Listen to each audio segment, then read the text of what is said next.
Current time is now 7:27 p.m. here in Seoul, South Korea. It's time for our one last segment of Thursday's program. It's Made in Korea with Professor John De Moya from Seoul National University, who joins us this evening. Professor De Moya, good to see you again. Thanks very much. I love our sports talks, but you went to Princeton.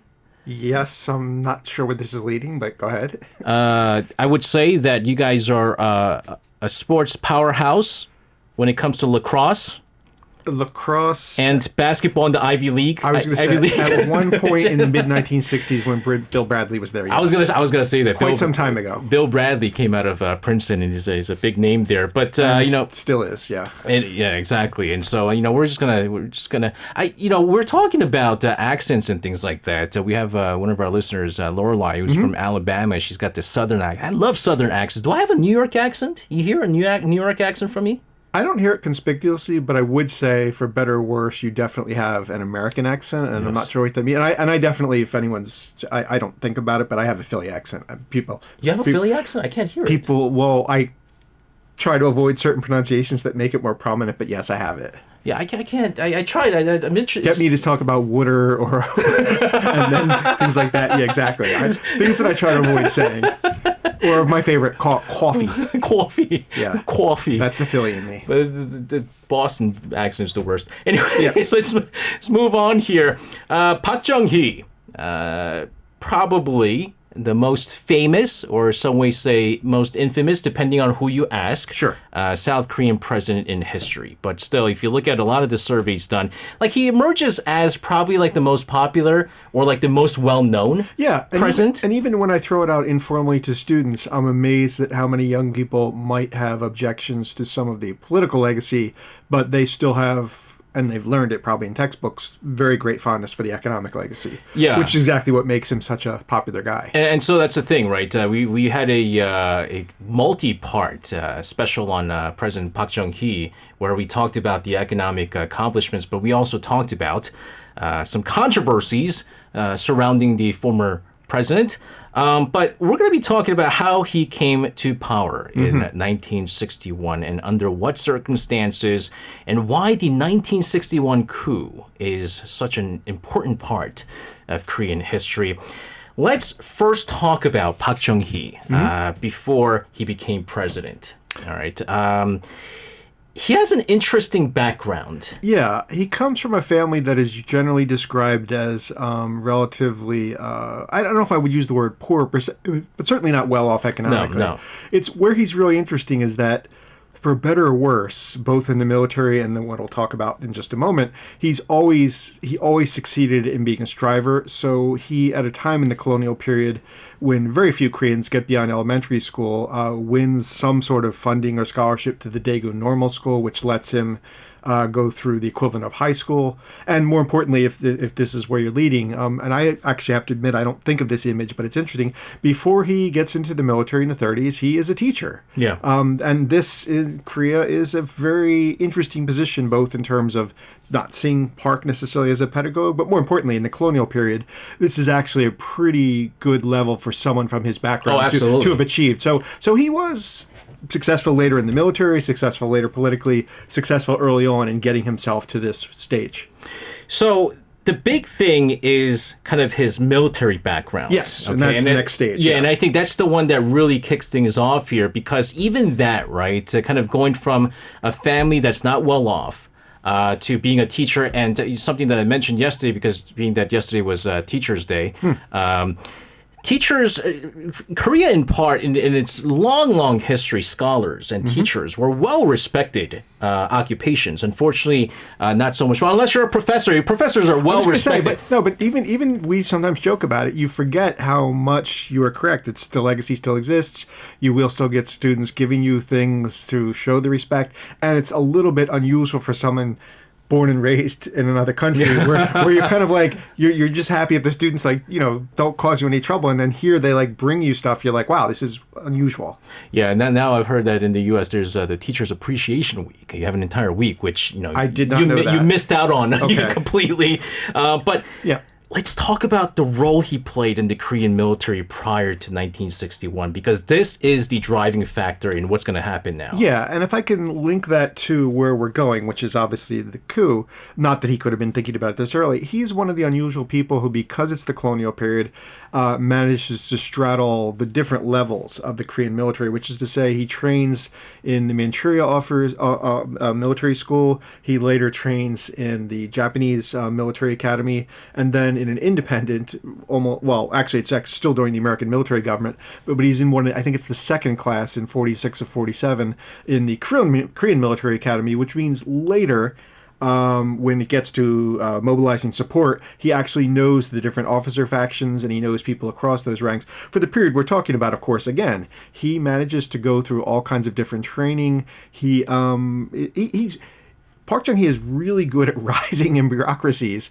And then, of course, since we talked about it several weeks ago, even though he is briefly punished during the American occupation for possible role in some of the demonstrations during the period, accused of being a communist, once he gets cleared of that and goes into the Korean War, he rises rapidly and is promoted again. So he is a striver. I mean, I don't necessarily... That's been the story of his life, right? And he always pulls it off, yeah. And that's the story of his life. I mean, coming, kind of starting from the bottom, right? Put him in a bureaucracy and say, Park, here's what you have to do. He does it and he rises. Yeah. Oh, absolutely. Yeah. But the controversy, and I remember, talking about this during we had like a 4-part series on Park Chung Hee.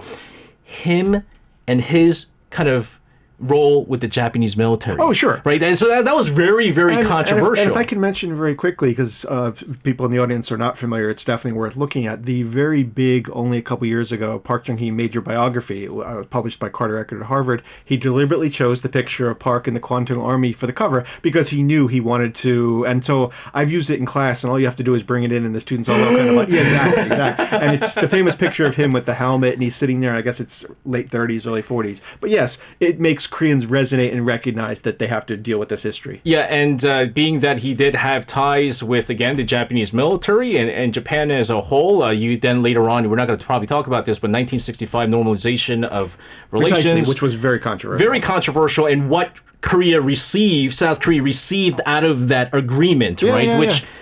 we can go on for days talking about the controversy surrounding this. Historians have still not resolved that, so yeah. Absolutely. Yeah. But we talked about the role that he played. He's moving up the rankings here. So, how high did he get to?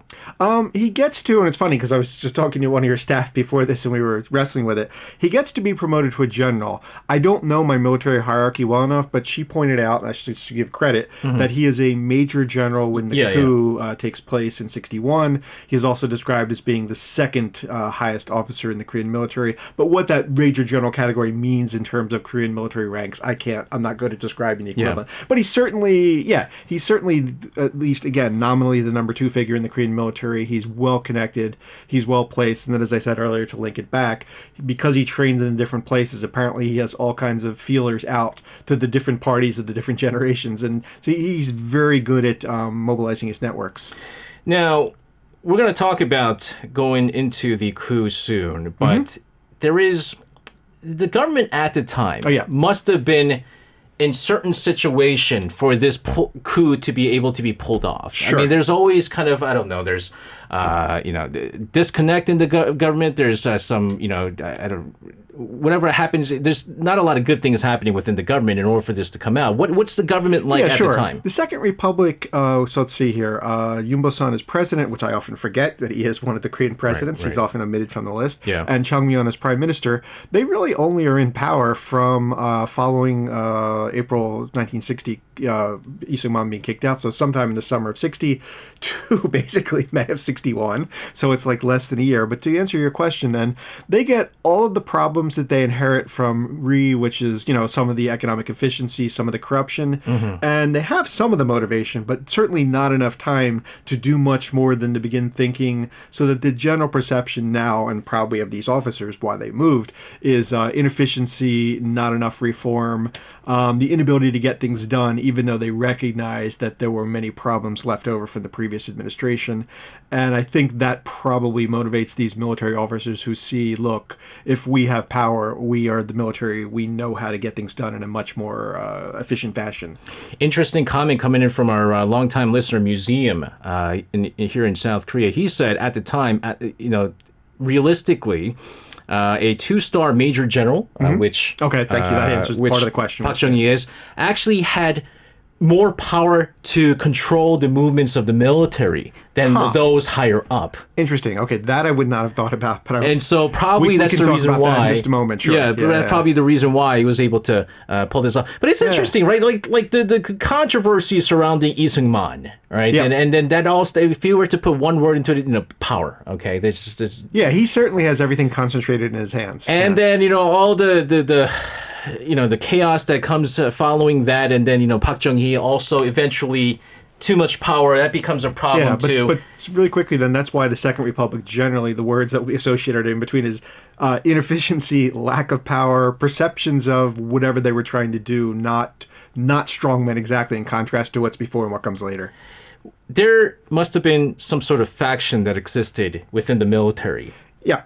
What kind of factions were within the military? A couple different things, and really quickly, sure. Geographical, and is even now Korean politics is still described in terms of regionalism. Then more specifically, very big factionalism around the different generations temporarily of whether you trained with the Japanese, whether you trained in Manchuria, whether you trained in the independent Korean military. And again, this is why Park is seen as being an unusual person who spans those. And then I guess politically, to the immediate situation, what degree of reform is necessary given the previous government, where to move, how to move. There are different factions in terms of do we seize power right away and hold it? And then, of course, as we know later, they were going to revert to civilian rule. There were some who said seize power, but then moved to civilian rule in a quicker fashion. Mm-hmm. Let's also kind of talk about, we talked about, his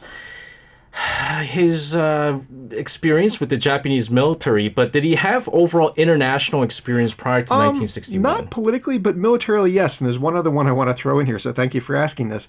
Yes, Koreans widely know, of course, about the Manchukuo and the Japanese experience. Yeah. Less, and I'll have to cite Greg Brzezinski's book here is where I think I read it, because he was a fairly high-level officer in a late 50s Korean military that's tied with the U.S. He does spend a brief period of time in the U.S. as one of these, tours for officers from other countries to see the U.S. military.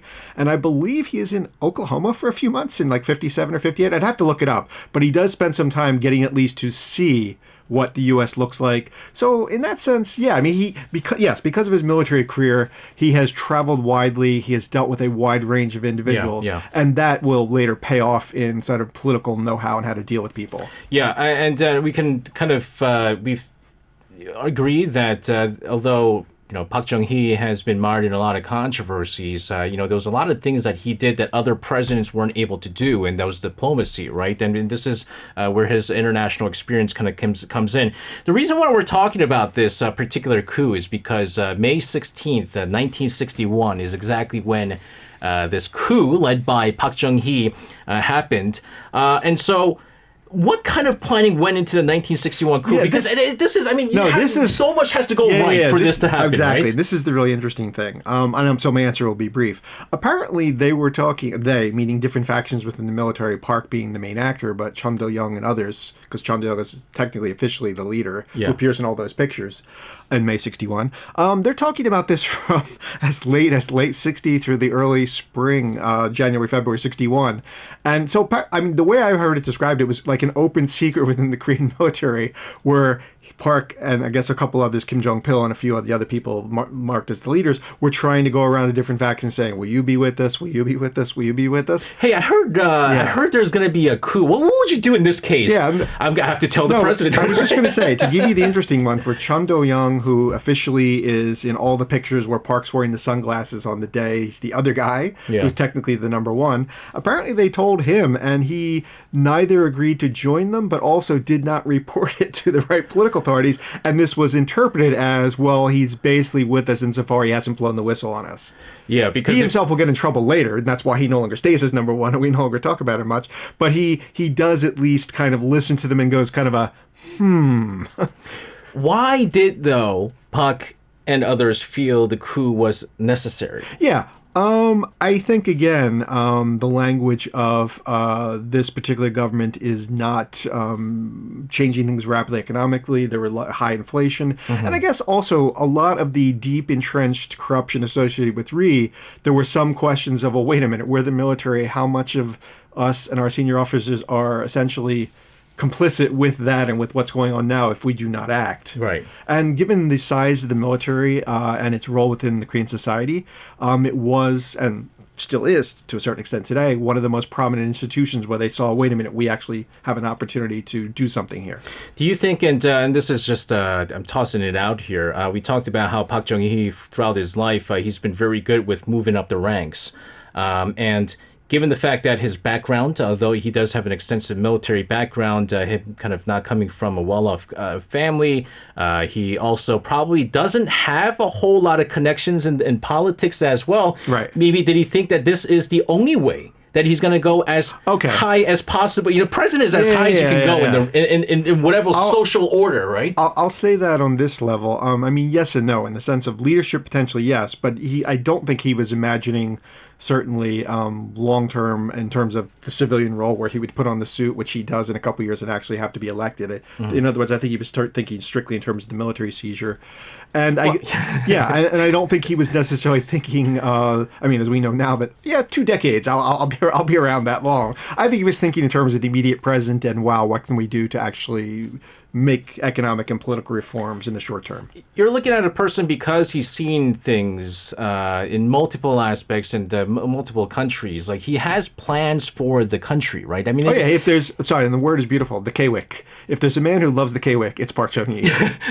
It's the thing with him is with this, I mean, you can look at it as a person who had big plans for Korea. Absolutely. Okay. And he did. And he pulled those off. For the most part, For the most part, he was able to pull it off. And, you know, Korea, we often associate, the miracle on Han River with Park Chung Hee, right? To kind of starting off. Which I can't resist saying, you may or may not know this, is a term that actually comes from the Wirtschaftswunder, which is the German miracle word, of Rhine. yes. Okay, yes. You were the one who told me about this. Thank you. Yeah. So, I just want to say, it's a German miracle that, Right. And so he does have, so initially, I guess you can say that his initial motive, sure, it was right. You know, he just in the sense that the current government, right?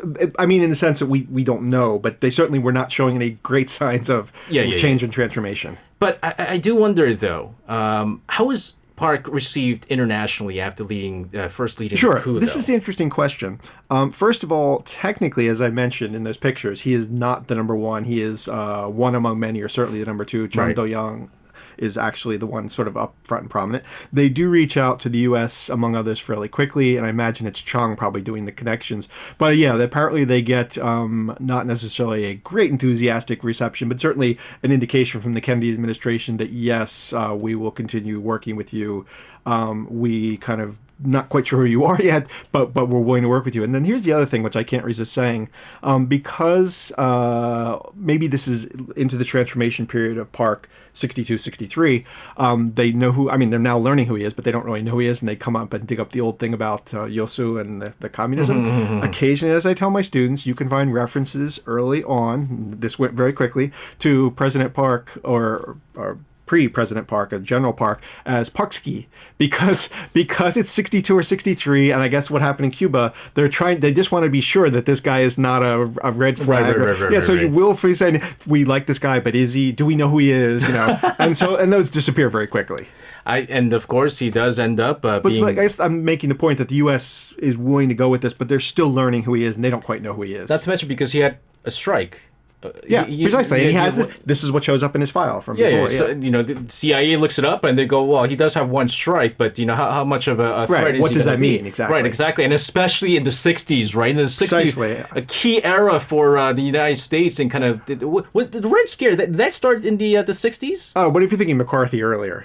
That was a bit earlier, right? In fact, that's exactly tied to Korean War era, but yeah. let's talk Sure. about what critical change he made in 1963. We're moving forward 2 years. The biggest thing, and then the question is how much of this is made in conjunction with the U.S. and actually this is what got Chung Jae-young in trouble, so I can bring all this together. Yeah. How quickly do we transition to civilian rule? Chung apparently wanted it quicker. Park has him arrested in July of 61. And Chung, interestingly, will eventually be allowed to, he's pardoned, he'll be allowed to leave to the U.S. He goes off and does a doctorate and becomes, for the rest of his life, a professor of political science at Western Michigan University, which is an interesting way of going on with life. But Park, with the support of the Kennedy administration, agrees to hold elections in 63 and famously takes off the hat, the sunglasses, puts on the suit, and I forget this too, he becomes a democratically elected in 63 and 67, and technically, once he extends the election in 71, again, he is democratically elected, but then he doesn't like, by 71, he doesn't like elections so much. But in the 60s, he had to compete, he had to deal with constituents. Right. So in 63, making the move to a civilian election was a big risk, and he was willing to do it with some persuading. Right, and then he talked about the 70s, and he makes some reforms. Yeah, the 71 election was a miscalculation, and after that he said, I hate elections. Yeah, exactly. What kind of changes or plans did Park implement early in his transition period? Yeah, I think the biggest thing, and again, this is much debated how much conjunction with the U.S. is, but immediately in 62, 5-year economic planning, be willing to at least listen to economic plans from the U.S. and others, although as many have argued, he frequently listens and then does what he wants. But that's a way of emphasizing Korean agency within the constraints of the U.S. relationship. All other things too, socially, stuff that family planning, in other words, rapid getting Koreans on board with economic changes, with health changes, and also something small, although it doesn't take shape till much later. But 63 is the first time they announced the initiative for, at least in theory, on paper, a white-collar health insurance plan that later, much later, becomes the health insurance system we have now by the late 80s. There's a lot of things that Park Chung Hee did that was very positive. Massive long-term things that he could not possibly have, he didn't live to see the outcome. Yeah, it's just things that he did in the second half of his many years as president that really, took a different, image of him for many people out there. So that's why I think there's always going to be this very contrasting view of Park Chung Hee. This is why I find, particularly among younger Koreans, which obviously my undergraduates, I'm always surprised at how much they know that second image, but they're still fairly positive about him. Exactly. Professor Demoya, as always, thank you very much for your history lessons today. Have a safe rest of your week, and we'll see you again. Thanks very much. You can listen to Korea Now with me, SJ Lee, by downloading the Arirang Radio application or tune in online by visiting www.arirangradio.com. So make sure you tune in Mondays through Fridays, 6 p.m. to 8 p.m. Korea time.